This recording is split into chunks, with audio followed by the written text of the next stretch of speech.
আমি not important পার্সনকে important দিয়ে ফেলছি। সোশ্যাল মিডিয়া হঠাৎ করে ছড়িয়ে পড়েছে খবর, অপু বিশ্বাস নাকি সিঙ্গাপুরে গিয়ে বিয়ে করতে চলেছেন।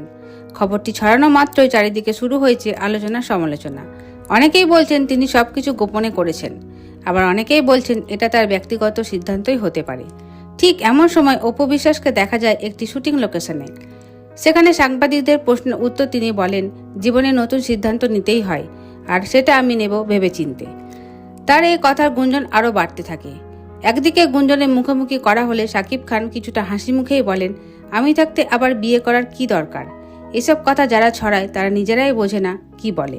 তার এই বক্তব্যে মুহূর্ত ভাইরাল হয়ে যায় এবং ভক্তরা দুজনের সম্পর্ক নিয়ে আবার নানান ব্যাখ্যা খুঁজতে শুরু করেন। বন্ধুরা, এমন নতুন ট্রেন্ডিং আপডেট পেতে আমাদের চ্যানেলটি সাবস্ক্রাইব করুন, পাশে থাকুন। অপু বিশ্বাসের ঘনিষ্ঠ সূত্র আবার দাবি করেছেন সিঙ্গাপুরে যাওয়ার সঙ্গে বিয়ের কোনো সম্পর্ক নেই। তিনি সেখানে শুধুমাত্র একটি ব্যক্তিগত অনুষ্ঠানে যোগ দিতেই যাচ্ছেন। তবু সাকিবের মন্তব্য, অপুর নীরবতা দুটো মিলিয়ে বিষয়টি আরও আলোচনায় চলে এসেছে। এখন সবার অপেক্ষায় আছেন আসল সত্যটা প্রকাশ কবে হবে। ধন্যবাদ ভিডিওটি দেখার জন্য।